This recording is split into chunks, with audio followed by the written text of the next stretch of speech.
Hi, this is Savannah, And this is Brian from the Dorky Diva Show, and you're listening to Star Wars. the best place for below average Star Wars.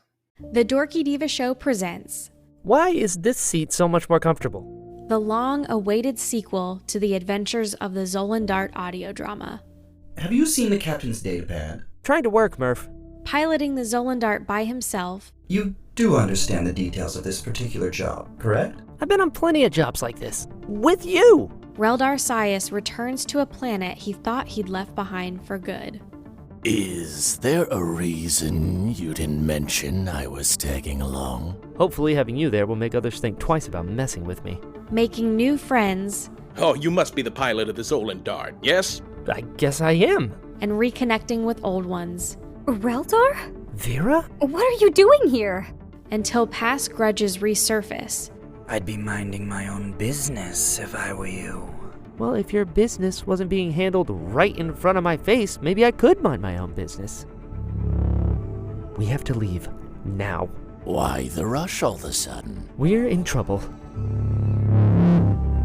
If it isn't little Reldar Sias. Hey, Yorick. Long time no see. Roz already knows you're here. Oh, Look who decided to come home. Reldar must confront his origin, I must admit, I never saw this as being a part of your past, Softshell. or let it define his future. I will get what is owed to me, no matter the cost. because what Roz is trying to do is wrong. Says you. My blasters, we're going to need these. Take that, Sleemo! Who do you think you are? The Adventures of the Zolan Dart, Episode 2, coming soon.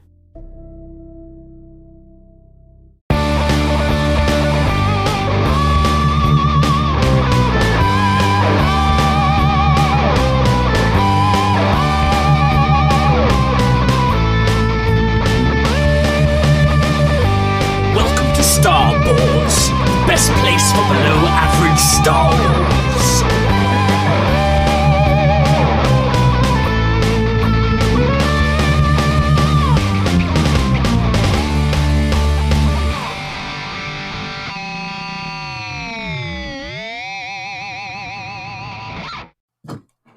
Hello there, and welcome to the Star Wars Show, the best place for below average Star Wars.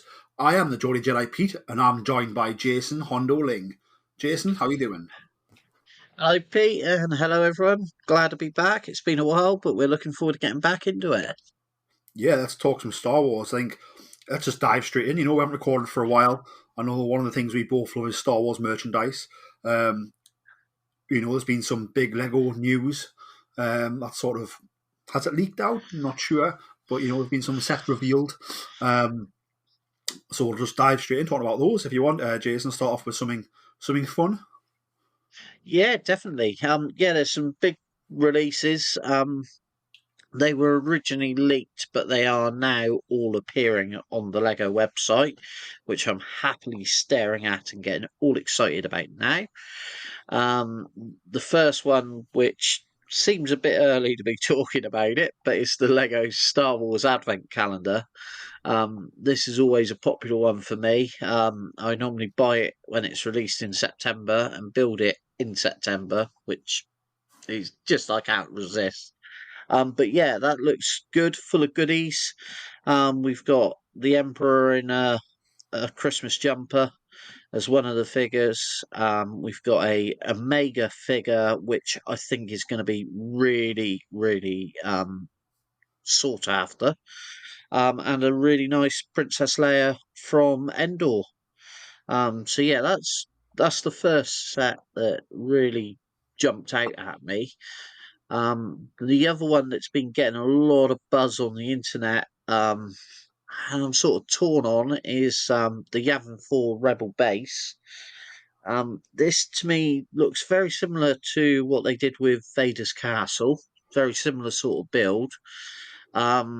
But that's retailing at £149.99, which seems quite expensive.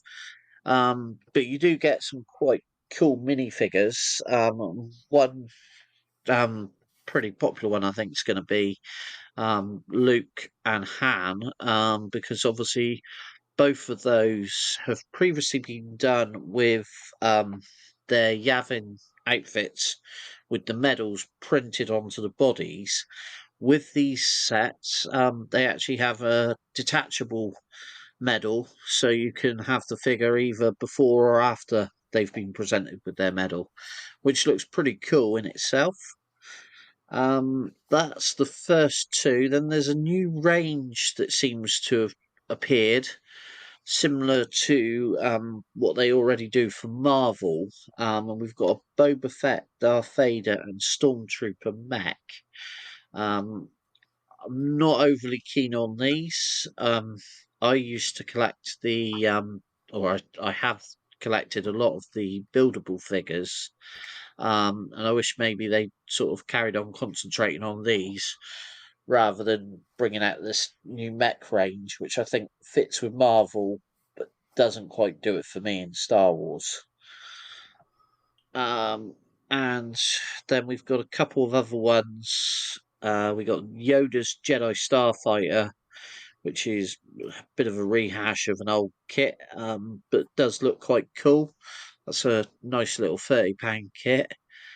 And then we've also got the 332nd Ahsoka Clone Trooper Battle Pack, which is one of the Lego style battle packs, which basically gives you an excuse to start collecting clone troopers. But all in all, yeah, there's some quite nice little kits being released there, and quite a lot to look out for. The Yavin base, was that like sort of the main temple building that you're building? Yeah. So you've got the temple building.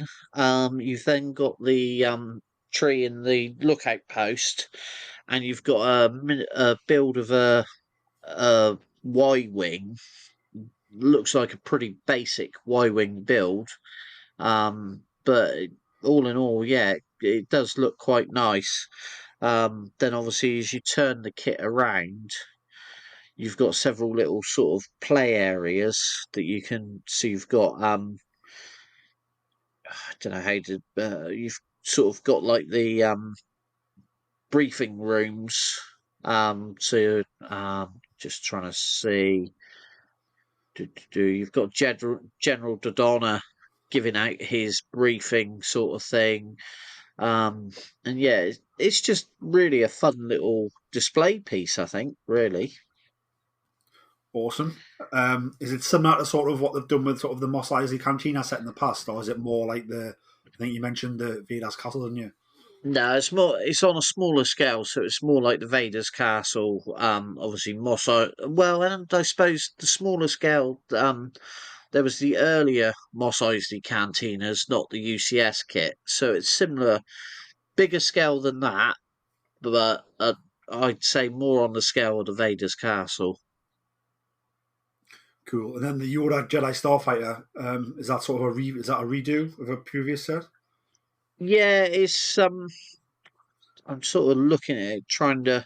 I think it's done to tie in with by the looks of it.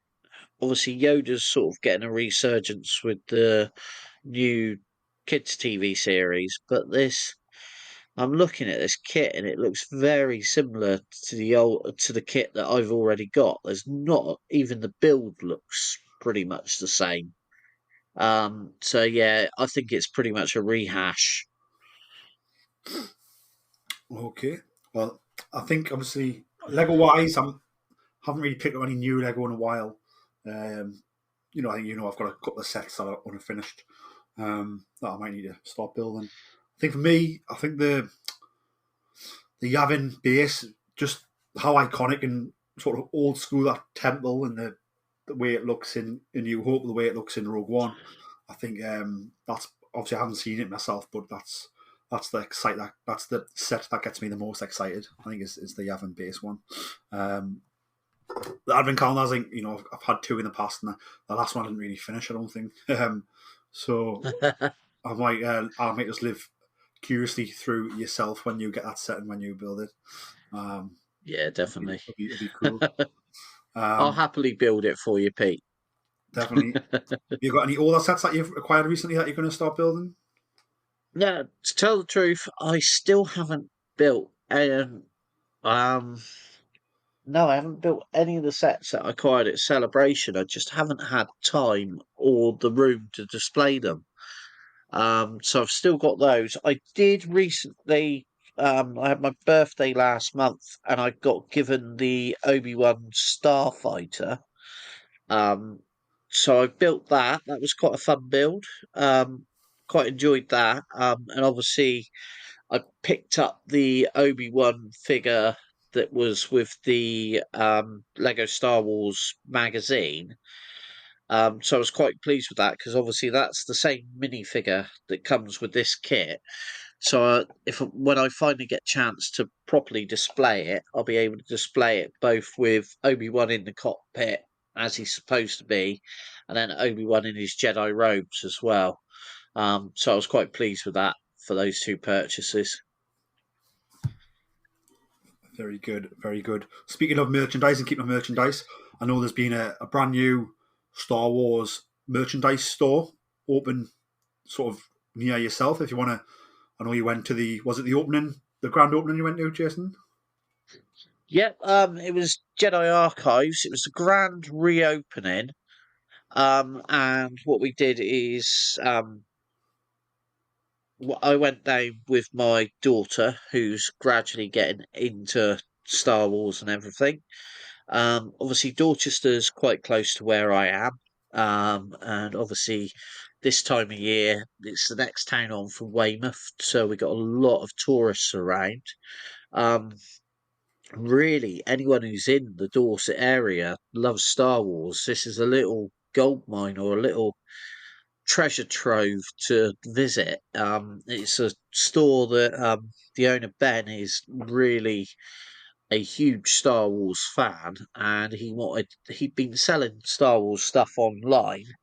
I think since 2016. He then, I believe, opened a shop in 2019, and then they've moved to these new, bigger premises. And he's basically wanted to set up something for Star Wars fans to go and enjoy Star Wars. So there's everything there. They do gaming nights on a Wednesday and Thursday night. But they've also got tables set up that are bookable for the day, so you can go in and book a table and play the games there in the shop. And it's just really, they had some quite, they had a lot of the Hasbro Black Series figures. They were selling lightsabers like they'd gone out of business. They were just jumping off the shelves. It was really exciting to see a lot of people, all different ages, visiting the shop, looking at Star Wars merchandise, and it really was, because it was just purely for Star Wars stuff. It was quite a place to be. And obviously they had Mike Berry there from the Droid Builders with his R2, who was going around chasing people out in the street, and a lovely guy called Glyn, who was a customer of Jedi Archives, who volunteered to put on his Vader costume and was wandering around having photos taken with the kids and everything. So all in all, it was a really fun experience there. Obviously, they don't have Droid and Glint there all the time, but what they are doing is, they're trying to organise events. They're talking about having viewing weekends if they can. Just really somewhere for Star Wars fans to go and get together. Yeah, it sounds really fantastic. Obviously, I've seen them on social media, and I think if I'm ever down in that area, I definitely want to go and check it out. I think it's definitely something we need up here in the north. I think would be really good. Yeah. What was the one thing you saw in the shop that you maybe wanted to take away but didn't? Oh, there's so many things. Obviously, they had a lot of the Black Series helmets. And yeah, there was they didn't have the helmets that I really wanted. Because the one I'm really looking for is the Death Watch helmet, I think. But they had some other brilliant stuff there. The lightsabers they had some really good quality replica lightsabers, and they were all reasonably priced, and it's not often you can go into a shop and buy a lightsaber like somewhere like this. That's not obviously like one of the Hasbro ones. So no, all in all, there was too much stuff for me to choose from. But my daughter, who was determined that she was going to purchase something, did purchase a rather awesome picture, which she's displaying in her room. And she was really pleased with that. Awesome stuff. Awesome stuff. Moving on from merchandise onto like in actual stores, I did pick up a Star Wars Galaxy Micro Squadron Luke's X-wing, which I managed to pick up the Chase variant, which is Luke Skywalker's X-wing from The Mandalorian season 2 finale. So you get sort of Jedi Knight Luke Skywalker figure with it, and then the X-wing's got slightly different paint job than the usual Luke one that comes with the Luke in the flight jacket, in the flight suit. So I was very excited to pick that up. I know you're a big fan of the Galaxy Micro Squadrons as well, Jason. Have you unboxed any of yours yet and had a little look at any of them, and which sets, if any, really sort of excited you the most? I've had a look at them all, and I'm just in love with the Galaxy Squadron stuff. I'm so jealous because I was waiting for payday to try and get the X-wing that you got, and that frantically sold out, and now is going for big, big money. So yeah, there's so many. I've joined several Facebook groups to sort of look into this, but obviously I was lucky enough to get the Galaxy Edge version of the Millennium Falcon, which I've got to get some decent photos done because it is a really good piece. And to have my little Hondo figure, I was so happy I couldn't really describe my happiness. But obviously I've got the Razor Crest and also Boba Fett's Starship, which they're some amazing ones. And I also, one of the little ones that I picked up, if I can just have a look at it, I've got it here beside me, is the Asajj Ventress ship. And that is, Asajj Ventress is one of my favourite characters in Star Wars, and it's a really nice little ship. And obviously you get a nice little Asajj Ventress figure. So that's one of the ones that I'm really pleased I got. Good. I'm sort of waiting for the next wave to get released. From what I've heard, they're doing some Return of the Jedi sets where you get like the Return of the Jedi Millennium Falcon with Lando and 9 Noon, and it comes with 2 TIE Interceptors chasing it as well, apparently. So I don't know if that's available on Amazon or where. It seems to be. US releases are pretty easy to find, but the sort of the UK and European market, they're still trying to break into that, I think. So I think Smith's Toys eventually probably where it ends up. But yeah, I'm keeping my eyes posted for where that turns up. Yeah, there's I've seen that some of the supermarkets, because they haven't shifted the kits or the models, they've stopped stocking them at the moment. So I'm hoping since Celebration, I think they're going to find that they had, there was so much interest there at Celebration. And obviously it was a chance for the UK market to really see what Jazzwares were producing. I'm hoping that maybe, as you say, somewhere like Smith's will pick it up and run with it. And hopefully maybe somewhere like Forbidden Planet and stuff like that will start maybe selling more of the stuff as well. Yeah, definitely. Moving on from merchandise, since we last recorded, obviously we lost Ray Stevenson at the age of 58. known not only as one of the voice members for Star Wars Rebels, but also obviously a big role coming up in the Ahsoka series. Obviously, I know you're a huge fan of Star Wars Rebels, Jason. So, do you just want to just sum up sort of Ray Stevenson's talent that he brought to Star Wars Rebels and just how good his character was? Yeah, obviously, as an actor, Ray Stevenson, I first come across him in a lot of British television series, different things, and obviously The Punisher, which he was a really underrated um, actor for that. It wasn't a successful film, but I think it's become more and more successful. Obviously, in Rebels, his voice work was just brilliant. He's got this gruff persona that played perfectly for the character. So he was perfect for that. But I was really excited to see what he was coming into as this character in Ahsoka, and he's just obviously the other film that he was absolutely brilliant in was the Four series, um, and seeing him in that, and then seeing him in as this mysterious. I'm not even going to see Jedi or Sith because all we know is he's a Force wielder with a lightsaber. So seeing him in that role, I was like, yeah, so this is different to when he played Gar Saxon, but he's an actor that can bring something quite special.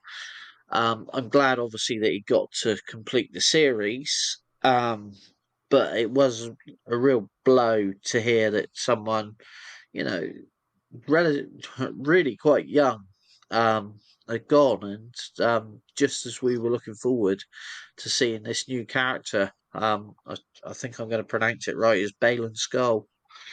Um, yeah, it seems we've been cheated almost, or at least he'd been cheated, I should say, because he never got to see the reaction that people had of his character. Yeah, I mean, so there's been some information released about Ray Stevenson's character being in the skull. In Empire magazine, obviously they're doing a big push for Ahsoka currently, which we'll get into. So obviously they've said, the orange lightsaber wielder in the upcoming Ahsoka show is a former Jedi who survived Order 66 and became a mercenary. Is the official description. Yeah. And then there is actually a comment from Ray Stevenson himself where he describes Bane and Skull as what Ray Stevenson quoted here as saying he has a stoic lethality in that there's a purpose to him. He is not genocidal or malicious or overly aggressive. He will request that you get out of his way, but if you don't, he will then take you out of his way. So quite a stern and very capable character. It looks like we're going to get there. I think one of the things that has been seen and also been commented on is that just how much Ray enjoys time Star Wars Celebration. Obviously, the Ahsoka panel and being around that. So at least he did get to experience that and did get to experience people's reactions to the trailer, which is a big part of that trailer. I think the male voiceover as him, and we get to see his character sort of doing some things there. So at least he did get to experience that. I think definitely tragic that he won't get to see the end of the show and how people react to the show, and regarding his character, if his character survives, obviously what happens next with the character if that does happen. But yeah, obviously our thoughts and prayers are with Ray's friends and family. 58, it's a relatively young age, I think, these days to be Hassel yet, but especially when you've just worked on a fantastic Star Wars show called Ahsoka. That's probably going to blow people's minds when it comes out and you're playing such a character where it's a former Jedi that survived Order 66 that became a mercenary for hire. Like, that's probably one of the first times that's happened, like, in that way, if that makes sense, if that is the true description of the character. But yeah, any closing thoughts on Ray before we move on to the other Ahsoka bits from Empire magazine? No, just like you say, deeper sympathies to family and friends, and I just look forward to enjoying Ahsoka as a tribute to the art that he's created. So Empire Magazine is out now. So Ahsoka's on both the normal cover and there's also a special collector's cover for subscribers. And there's some new pictures in there. So the first one is like there's a Sith Inquisitor. So it's the red blade with the circle handle, double-ended. The Inquisitor's in sort of Imperial armor. It's wearing a mask, which is sort of similar to something you would see in G.I. Joe, maybe. And I believe it looks the same Inquisitor from the trailer who drops down, who's fighting Ahsoka in like the sort of concrete yard area type place, like industrial type environment. I believe it's the same one. In this picture, it's actually like in the Inquisitor's in a forest. Looks like there's leaves on the ground, there's trees, it's dark. So very interesting to figure out which Inquisitor it is, and also where they are, and then also who are they hunting, I suppose. I mean, probably hunting Ahsoka, I imagine, or possibly hunting Ezra, maybe. Or, could be hunting Bane and Skull. If they're hunting former Jedi who haven't turned, it doesn't say Bane and Skull's turn, it says he's became a mercenary, So, yeah, what's your thoughts on that image of the Inquisitor and who the Inquisitor could be hunting? Yeah, I think obviously at some point it's pretty obvious that Ahsoka is going to become, um, sought after by the Inquisitors. Although obviously the way Rebels ends, no, not Rebels, Clone Wars ends, Vader, to all intents and purposes, thinks that Ahsoka has perished or has given that impression. So, could that be part of the Ahsoka story, that we're going to see how Vader discovers that his former Padawan is still very much alive?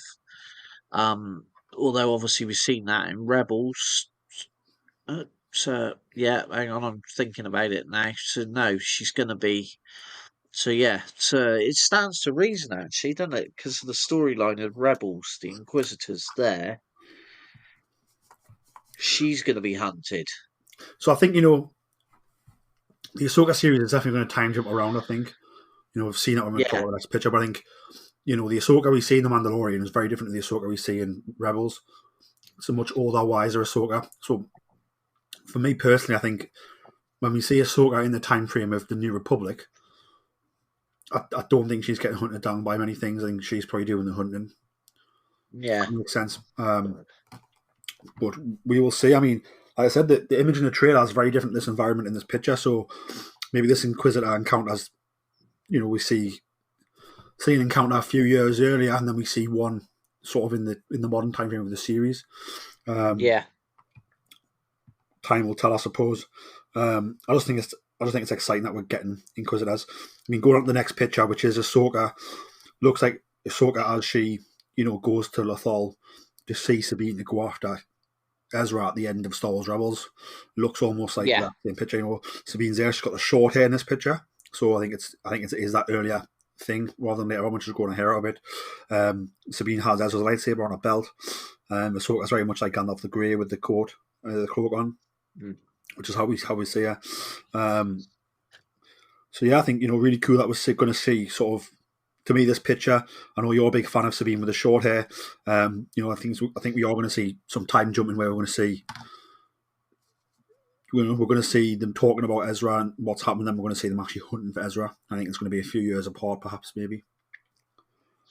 Yeah, no, definitely. And yet the image of Sabine there sort of redid it for me, because the long-haired version, the images I'd seen, it was like, oh, it's not the Sabine I'm sort of used to. Obviously, I'm one of these people that I never condemn a series until after I've seen it. And I'm open to change, and I'm open to the fact that they can show a different side of the character. But then seeing this image, and I was like, yes, that is the Sabine I wanted to see from Rebels. and she looks perfect for the role. And it just really does bring home the character. And as you say, the way Ahsoka with the robes, it takes you straight back to the ending of Rebels. And yeah, I I just can't wait for this series. I love Ahsoka, love Sabine, love Hera. I'm hoping that we've seen Zeb in The Mandalorian. I'm hoping he's going to play a role in this Ahsoka series. I'd like to think if they've took the time to create Zeb for The Mandalorian, there's a reason that they've done that, and he's going to be brought into this series. And I I'm just looking forward to seeing what they do with the characters that I love so much from watching Rebels several times now. Yeah, and one of the things obviously accompanied with that picture of sort of Sabine with the haircut and the attire of the season finale of Star Wars Rebels, and Ahsoka again in that attire is Natasha Liu Bordizzo, who portrays Sabine Wren. She's quoted saying that she, meaning Sabine, is focused on the promise she made, which is obviously to bring Ezra home. So it'll be very interesting to see what happens there. Very exciting times. And the third image that they've sort of released, I think there's more in the magazine, so definitely you pick that up, is Ahsoka uncloaked. You can see her lightsabers hanging on her belt. She's on board a ship, perhaps a New Republic ship maybe. And in the background you've got sort of a big display, which is sort of a cross between original trilogy technology and technology seen in the new trilogy, the sequel trilogy, which to me says is this connected to Hera Syndulla, and is this maybe one of the command ships that she runs. Yeah, definitely is. To me, that's the older, wiser hair, Ahsoka there. And yeah, also like you say with the technology in the ship, I think you know, Ahsoka and Sabine are definitely going to be bouncing here, there, and everywhere over the galaxy, searching for Ezra. Yep, and then not just Ezra, but also Thrawn. So there's going to be Yes, quite a bit of stuff going on. Are you going to pick up the Empire magazine? Looks like there's quite a lot of information. Yeah, I think it's definitely one that I'm going to try and grab. I'm, I'd almost, I'd almost be tempted to take out a subscription because that artwork on that cover is absolutely awesome. Yep. So I mean, it's out. It's on sale Thursday, 8th of June, so very soon. And yeah, they've sort of got interviews with all of the cast with Dave Filoni as well. So quite a lot of information probably in that to get hold of and to read. Obviously, probably not going to dive into too much spoilers, but obviously, Ahsoka's come out in August, which is very exciting. Obviously, Star Wars Visions came out since we last recorded. What were your overall thoughts on Star Wars Visions Season 2? Yeah, I enjoyed it. I've got to go back through and rewatch each episode to really take them in. Obviously, I quite enjoyed the fun side of the Aardman animation. Um, uh, the, well, episode. And all in all, there was some quite interesting stories. And they, um, told in so many different art forms. It's an interesting experiment. Um, and it'd be interesting to see if they take it any further. I think I reckon we might get another season of it. With a few more animation houses having a go.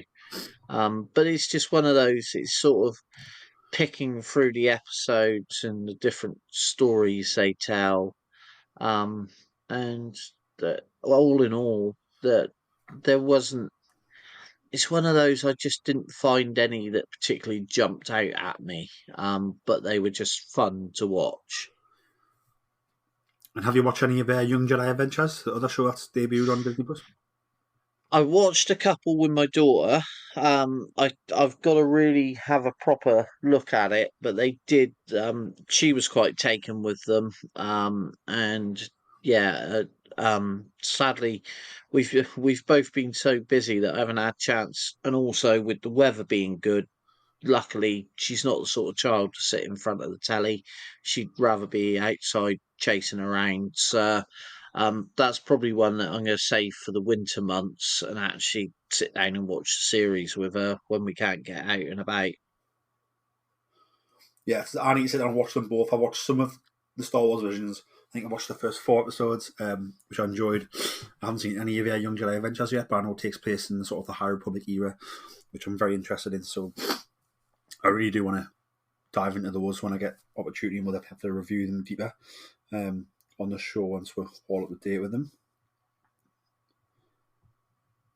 Is there any other Star Wars news or anything Star Wars related at all, Jason, that you want to talk about before we wrap it up?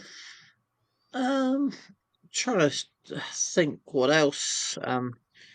Quite an interesting one with Mark Hamill recently saying that he felt that they'd done enough with Luke Skywalker. Personally, I have other ideas, but sadly, I'm not working for Lucasfilm and don't have the ear of Dave Filoni. But that was quite an interesting one. Obviously, Mark Hamill comes out with all sorts of stuff, and it's just fun to follow him on Twitter, really. Obviously, a lot of stuff starting to come out, people getting excited about Celebration 2025. It seems weird to think, what was it, 2 months ago? We were up in London enjoying ourselves. And also something exciting I've just spotted.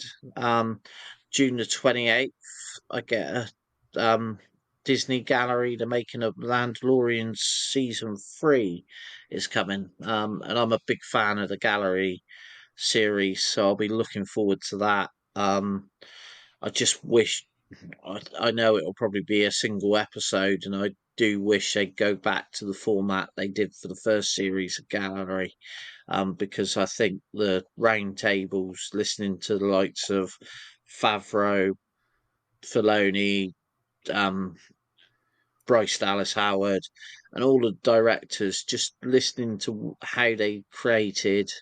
And, Filoni, the stories he tells, obviously working with George and the insight that he gives into George's thinking about everything was really, really good.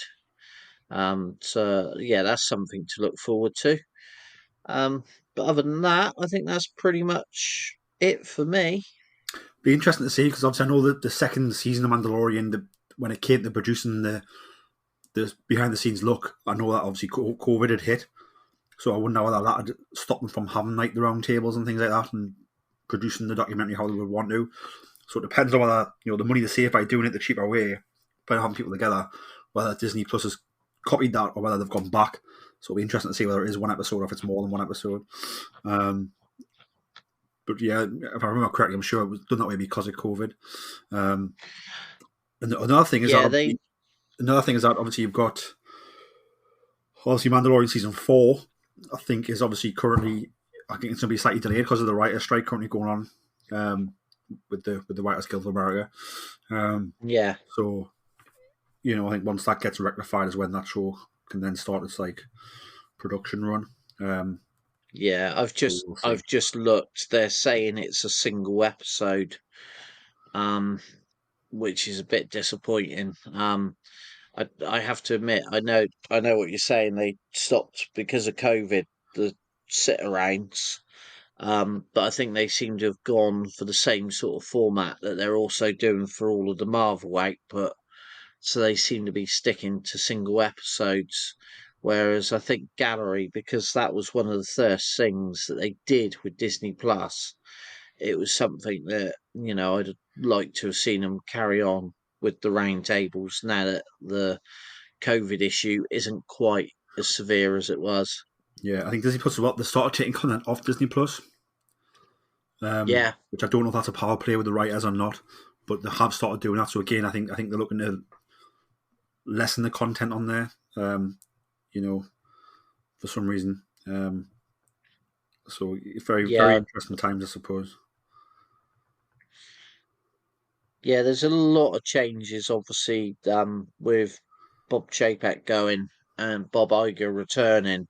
Obviously, it's obvious they both had very different ideas. Obviously, Disney Plus was very much Bob Iger's brainchild before he left, really.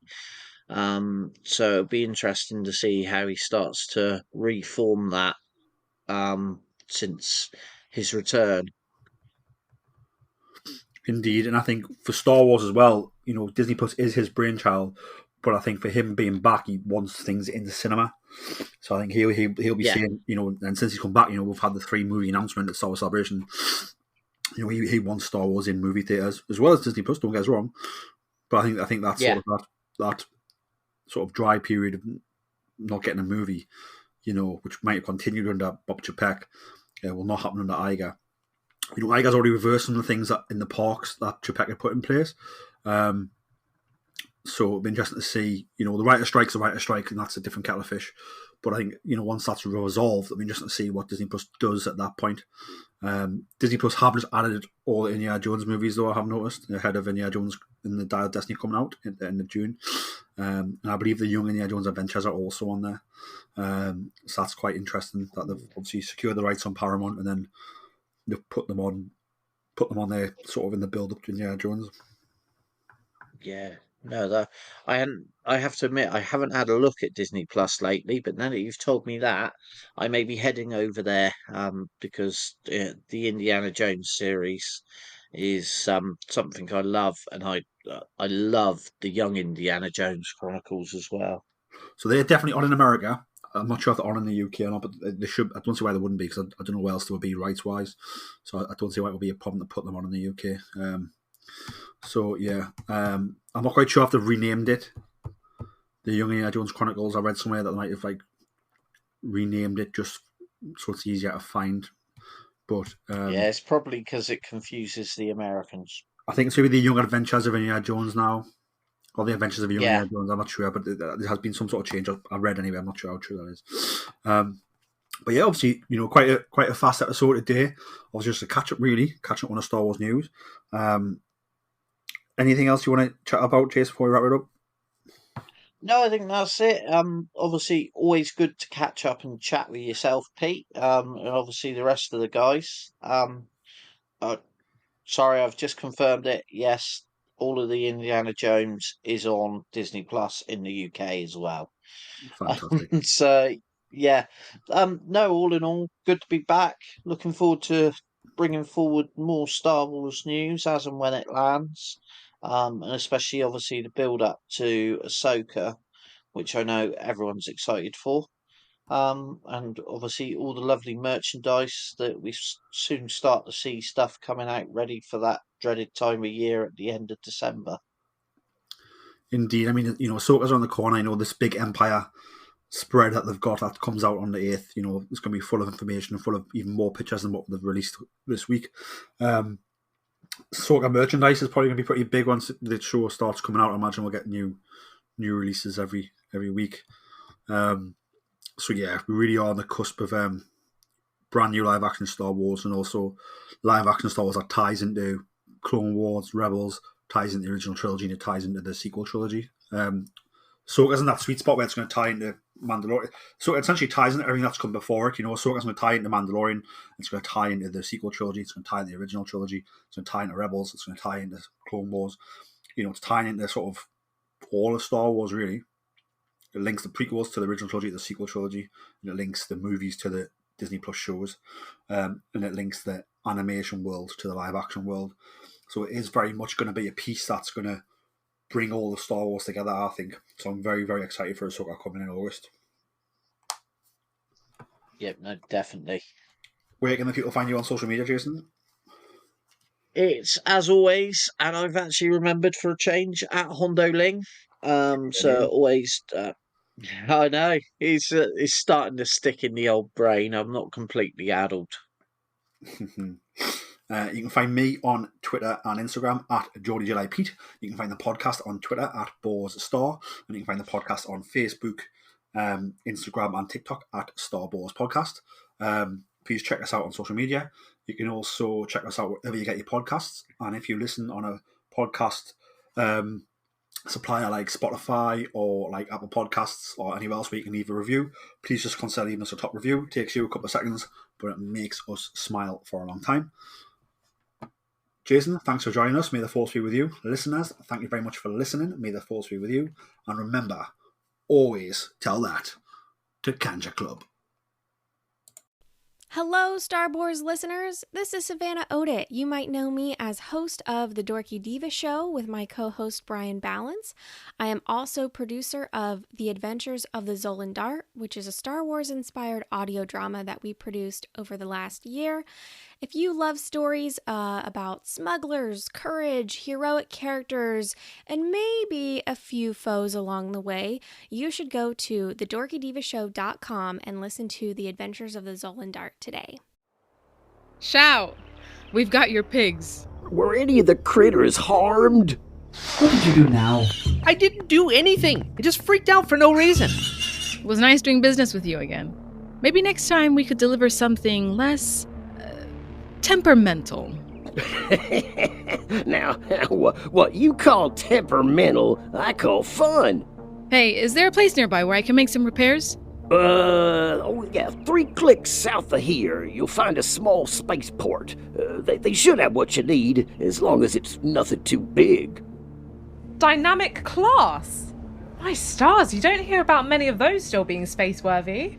It's been in my family for a while. She's pretty great. Any chance you have a hover cart we can use to load up? I'll check out the HoloNet to see if anything new has come up in the sector. My name is Sereth Khan. I am the chief here on Kamai. My people and I have been experiencing food shortages as of late due to unforeseen natural occurrences. We are looking to hire someone. I say we take this one. The pay is great, and it's the type of job we're familiar with. Welcome. You must be Captain Otoa. I've already sent word to Pack 2 to expect you in the next cycle or so. You told him we were coming before we even accepted the job. That's rather presumptuous, isn't it? Perhaps, though once I received confirmation that you were interested and on your way here, I couldn't help but hope. Fair enough. Well, we'll be back as soon as we can. Well, that's not good. Is that blaster fire I hear? So you're the one. Captain, it sounds like they want to do this the hard way. I love when they got some fight in them. This is bad. This is bad. We're about to have a lot of company.